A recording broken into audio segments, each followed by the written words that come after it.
Hello, my name is Ryan Stolys, and this is my place in Canadian history.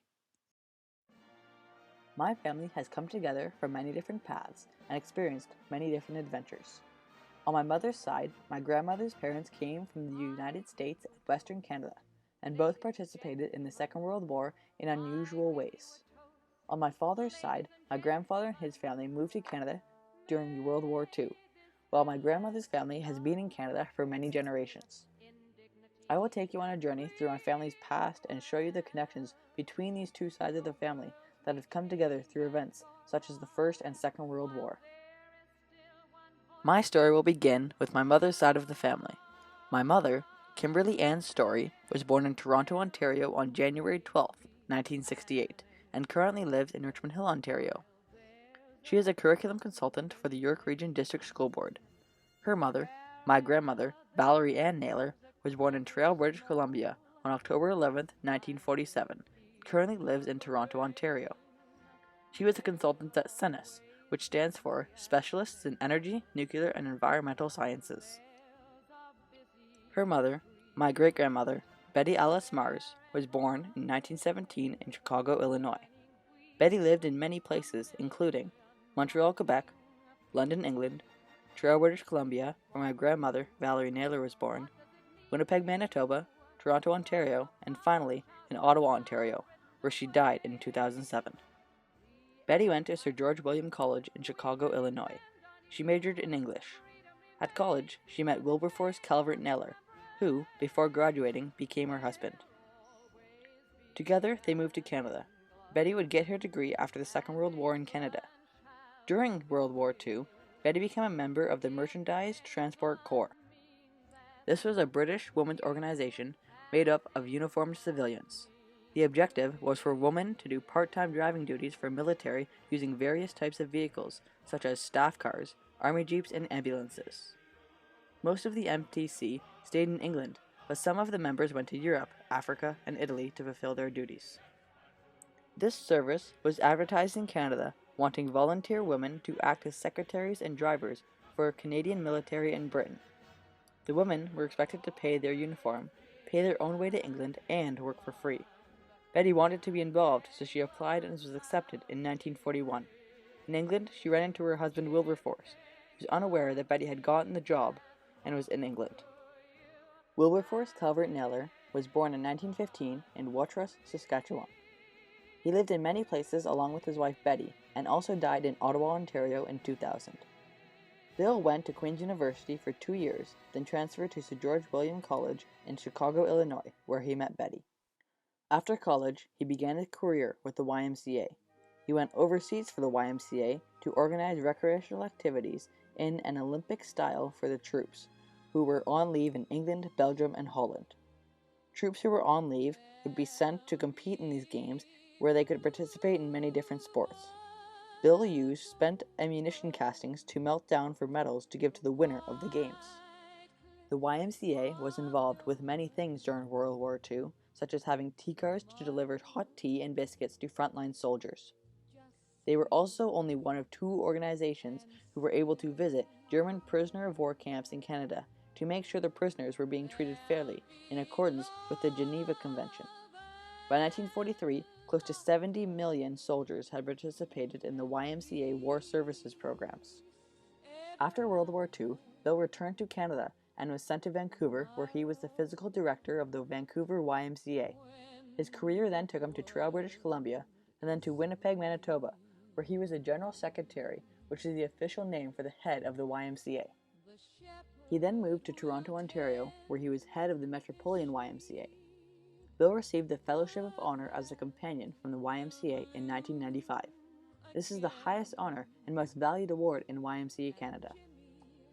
It recognizes outstanding YMCA volunteers and staff who give tremendous leadership towards the YMCA mission and expanding the capacity of the YMCA in Canada.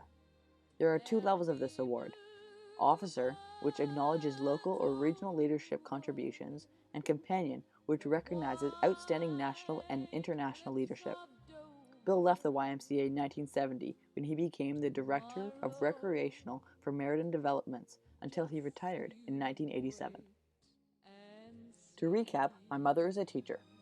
Her mother worked for Stolys Consultants. My great-grandmother was a part of the Merchandise Transport Corps, and my great-grandfather worked for the YMCA, where he went overseas for the YMCA to organize games for the troops, and received the Fellowship of Honor companion level from the YMCA Canada. This story will continue with my father's side of the family. My father, John William Stolys, was born on January 28, 1968 in Burlington, Ontario, and currently lives in Richmond Hill, Ontario.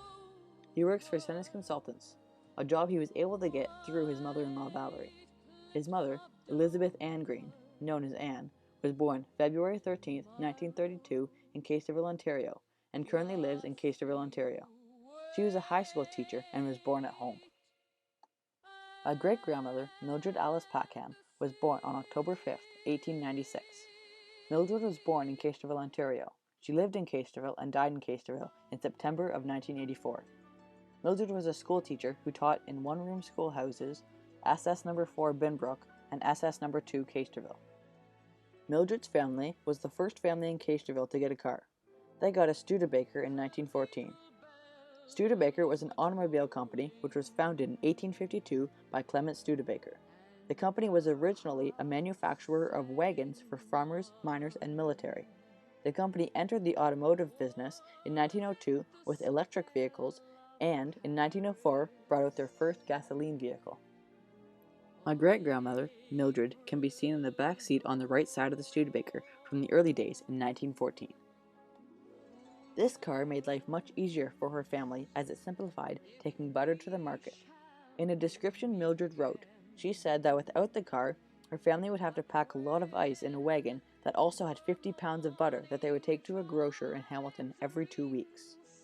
They would have to leave early in the morning so that they could get to the grocer in Hamilton before the sun got too hot and melted the butter. This was very important because the dairy was their family's main source of income. With their Studebaker, this 32-kilometer journey was much faster. My grandfather, William Otto Stolys, known as Bill, was born on April 1st, no joke, in 1931 in Vilnius, Lithuania, and immigrated to Caisterville, Ontario, where he lived until he died on January 9, 2005. His family in Lithuania lived on a farm near the Baltic Seas. Lithuania was overtaken by Germany during the First World War, but because of the Treaty of Versailles, which required Germany to give up some of the land they had overtaken, Lithuania became its own country again. Unfortunately, this did not last very long, because during the rise of Adolf Hitler, Germany took back much of the land that had been taken away from them, including Lithuania. Lithuania was again under German rule until the Non-Aggression Pact between the Germans and Soviets was signed in 1939, and Lithuania was given over to the Soviets. When the Non-Aggression Pact was broken by the Germans 2 years later, Lithuania was again under German rule. This led to my grandfather and his family sneaking out of their farm in the middle of the night to flee to a displaced persons camp in Germany. At this camp, Bill, who was only 11 at the time, worked until he had enough money and sponsorship papers to move his family to Canada. Canadian immigration selected Estonians, Latvians, and Lithuanians as the first displaced persons to be brought to Canada during World War II. This good fortune allowed Bill and his family to begin a new life in Canada. Bill was 16, so he pretended to be 18 so that he could get a job. Bill got a job at a gypsum mine in Caledonia. This job supported my father's family for decades. This mine was first discovered when there was extensive drilling for diamond, but gypsum was found instead. The mine was later bought by Domtar, a mining company that still operates today. The mine is estimated to include around 39.5 million tons of gypsum still in the mine as of 2005. This mine allowed my family to survive the transition from the displaced persons camp in Europe to life in Canada. Bill also worked the family farm in Caisterville after he married his wife Anne Green. These two sides of my family have come together, and although no connections between the families are known before my parents, the families have some things in common, such as the fact that my great-grandmother on my mother's side was head of department at George Brown College, and my mother is a teacher with the York Region District School Board. This is interesting because on my father's side, my great-grandmother was a teacher at a one-room schoolhouse, and my grandmother was also a teacher at a high school. It is interesting that on both sides of the family there have been teachers throughout the generations, and my sister also hopes to one day become a teacher as well. On my father's side of the family, my grandfather and his family moved to Canada when he was a kid. This is similar to my mother's grandmother's family, who have lived in Chicago for many generations. In conclusion, my families have come together and were brought together by events such as the First and Second World War. These wars, as devastating as they were, made my family who they are today.